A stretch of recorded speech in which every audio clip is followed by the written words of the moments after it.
Bueno, lo que sigue en el proyecto es conectar las tarjetas entre sí. Pero antes de hacerlo, quería platicar un poquito de cada módulo. Diseñé este amplificador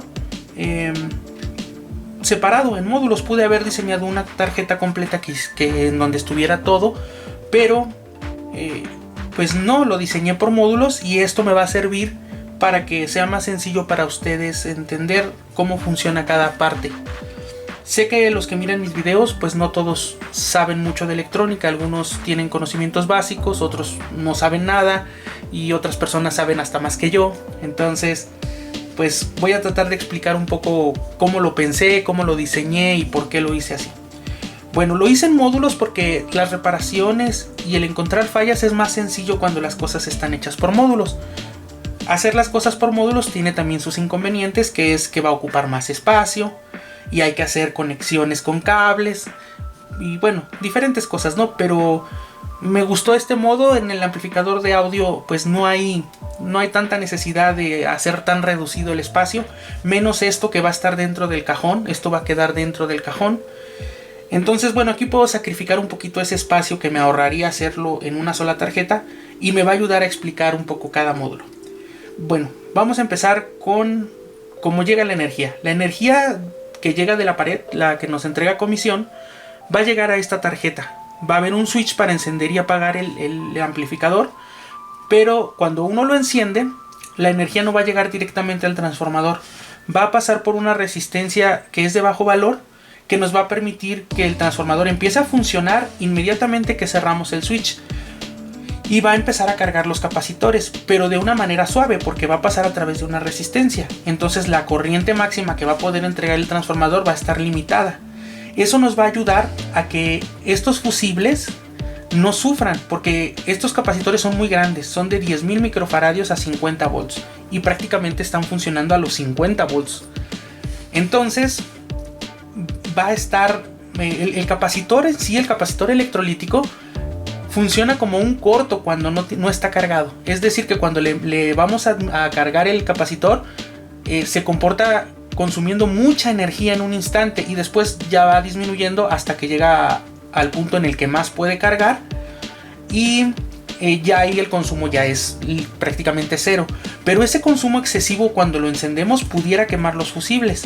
Y si no los quema, al menos los está castigando. Cada vez que encendemos el equipo y hay que cargar los capacitores desde cero, toda esa energía que hay que entregarle a los capacitores pasan por estos fusibles y los va deteriorando. Entonces, para que eso no suceda, el encendido suave es muy bueno. Este encendido suave siempre se lleva o se hace cuando el amplificador es muy potente. Este amplificador no es tan potente. Generalmente no llevan este encendido suave. Generalmente pues los fusibles pueden soportar eso, entonces los dejan que hagan así, que funcionen así, digamos. Pero pues yo quise hacer esto de una manera fina, un poquito lo mejor posible. Entonces hice este circuito de encendido suave, que hace que, pues lo que ya les comenté, que este transformador encienda en cuanto lo prendemos. Emprendemos el equipo, este transformador empieza a funcionar, pero no de manera completa porque está limitado por la resistencia. Después de unos 2 segundos aproximadamente, esta resistencia se cortocircuita por medio de este relevador. La intención de que este relevador cortocircuite la resistencia es para que el transformador termine de cargar lo que le falte ya inmediatamente, pero ya no va a ser grande porque previamente ya hubo una carga de los capacitores de manera lenta. Eso hace, como les digo, no castigar los fusibles. Además que los capacitores también sufren menos porque la carga no se tiene que llevar a cabo tan rápido o tan violentamente. Bueno, regresando a este circuito, para que este relevador pueda cerrar necesita pues una fuente de alimentación. Aquí diseñé una pequeña fuente conmutada que se alimenta de la misma energía que va a alimentar al transformador. En cuanto la energía llega aquí a esta tarjeta, la fuente conmutada enciende. Este LED me indica que la fuente conmutada encendió, y después de 2 segundos debo de escuchar cómo este relevador cierra y este transformador ya queda plenamente energizado para poder trabajar y poder entregar la energía al amplificador. Por cierto, esta es la tarjeta del amplificador. Esta parte es el amplificador. Bueno, el siguiente paso es esta parte que es la fuente, que es una fuente muy simple con un puente de diodos de 10 amperes y los capacitores. Y aquí tenemos dos LEDs que nos indican cuando hay voltaje positivo y voltaje negativo, porque este amplificador se alimenta con voltaje positivo y voltaje negativo. Y estos dos LEDs me indican si los dos voltajes están presentes. Entonces ya tengo un LED para indicarme que la fuente conmutada arrancó y dos LEDs que me indican cuando esta fuente mayor, que es la que va a alimentar al amplificador, también ya encendió. Cuando lo energicemos vamos a ver que estos LEDs van a empezar a iluminar poco a poco, y cuando este relevador cierra terminan de encender por completo, indicándonos que ya está listo. Eso es la función del encendido suave del que ya platicamos. Bueno, ahora hay que conectar esta salida, estos voltajes positivo y negativo y su tierra correspondiente al amplificador. Este amplificador necesita esa alimentación para poder encender. El amplificador, si notan aquí, va a tener un circuito que se llama, ya olvidé el nombre, pero termistor no es un termostato, algo así. Bueno, a fin de cuentas esto es un switch por temperatura. No recuerdo exactamente si me equivoqué en el nombre, pero es un switch que se abre y se cierra con la temperatura. Generalmente ahorita, cuando no alcanza la temperatura máxima o la temperatura de corte, funciona como un puente. Estas dos terminales están cortocircuitadas, digamos, y cuando la temperatura alcanza cierto nivel, este switch se abre, entonces impide el paso de corriente a través de él. ¿Por qué va a estar aquí? Porque este se va a encargar, va a ir en serie con el switch de encendido y apagado del equipo.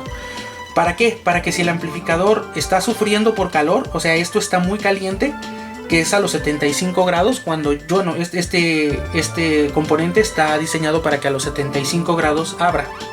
Entonces, cuando se alcancen los 75 grados, este switch va a abrir y es como si apagáramos el equipo.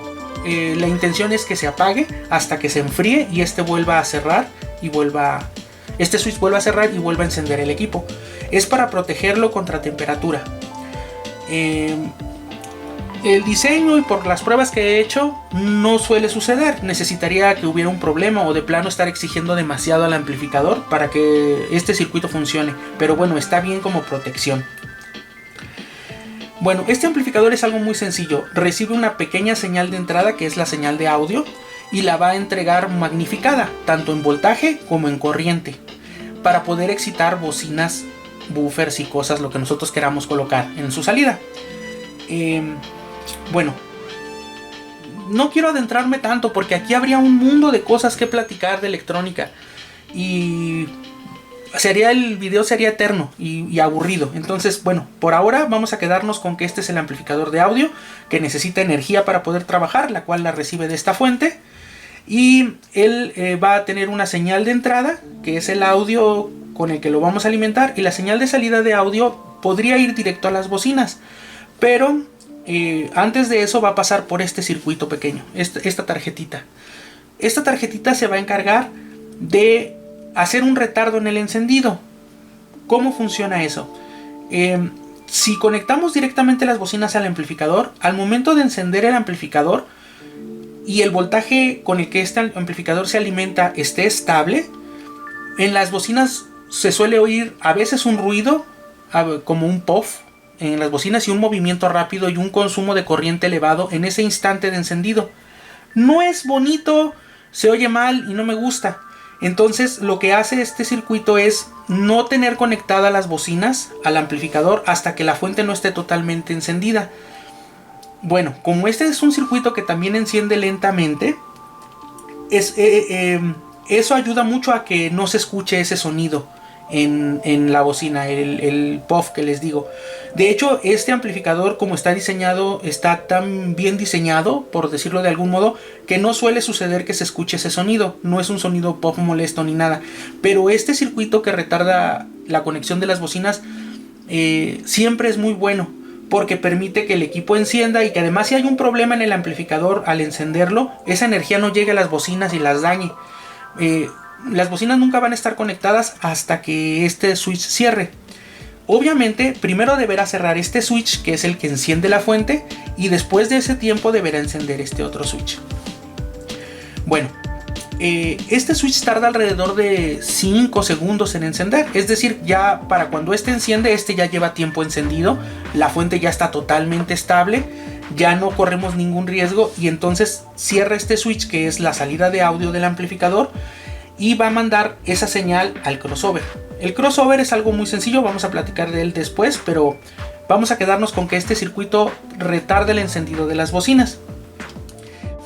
Bueno, aquí también la salida de audio que entra aquí también va a servir, bueno, más bien este circuito también va a servir para detectar cuando la salida del amplificador tenga corriente directa, tanto corriente directa positiva como negativa. Cualquiera de las dos que esté presente va a hacer que el circuito nunca encienda. Y si en algún momento durante la operación normal llegara a haber corriente directa, este circuito desconecta las bocinas, porque eso las quema. Mandarles corriente directa a las bocinas, que las quema, las daña. Entonces este circuito se encarga de proteger las bocinas, tanto en el encendido del amplificador, haciendo el retardo, también cuando alguno de los transistores se daña o se quema. El primer síntoma es corriente directa en la salida de audio. Este circuito lo detecta, apaga, quita las bocinas y evitamos que las bocinas se dañen. Así, hasta que reparemos el amplificador, podremos hacer que esto encienda y no dañamos las bocinas. El daño se focaliza solo en el amplificador, se repara y queda listo.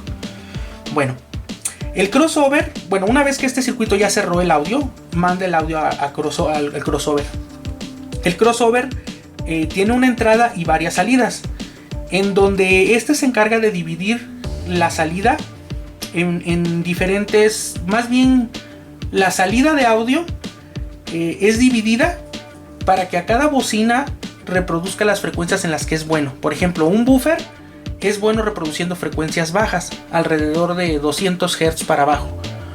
El tweeter, por ejemplo, es muy bueno reproduciendo frecuencias altas, pero las frecuencias bajas no. Entonces a él no tiene caso que le mandemos frecuencias bajas, no las puede reproducir y nada más lo forzamos mandándole energía que no podemos escuchar. Y las frecuencias medias también, las bocinas son buenas para reproducir frecuencias medias, pero no son tan buenas para reproducir frecuencias altas o frecuencias muy bajas. Entonces lo mejor es colocar un crossover para que cada bocina reproduzca las frecuencias en las que es bueno reproduciéndolas y no mandándole frecuencias en las que no son buenos. Entonces las frecuencias bajas, que son abajo de 200 Hz, las va a reproducir el buffer y solo le van a llegar esas frecuencias de audio. Las frecuencias medias solo van a llegar a la bocina y él va a reproducir solo esas frecuencias. Las frecuencias bajas y las frecuencias altas no van a reproducirse en ese parlante, y el tweeter se va a encargar de solo reproducir frecuencias altas y no va a reproducir ni frecuencias medias ni frecuencias bajas. Esa división de frecuencias lo hace por medio de unos filtros pasivos, por medio de bobinas y capacitores y resistencias, para hacer esa división de frecuencias. Luego hablaremos más de él, pero bueno, con esto que les he explicado, creo que los que no sepan nada de electrónica les puede ayudar para empezar a entender cómo funcionan las cosas. Yo recuerdo que cuando me empezó a gustar la electrónica, me empezó a gustar por esto. Los amplificadores de audio fueron los que me trajeron a este mundo, y ahora ya no los hago tanto, pero en su momento me la pasaba haciendo amplificadores de audio de todo tipo, pequeños, potentes, no tan potentes. Algunos me funcionaban, otros no, pero me enseñaron y esto fue mi entrada a este mundo de la electrónica. Hoy soy ingeniero en electrónica. Y bueno, aquí en este canal nunca he explicado a qué me dedico, pero me han visto haciendo reparaciones en el canal. Ahorita les he mostrado un poco de diseño de las cosas que hago, pero mi fuerte aquí en la electrónica es el diseño. Yo me dedico a diseñar equipo electrónico.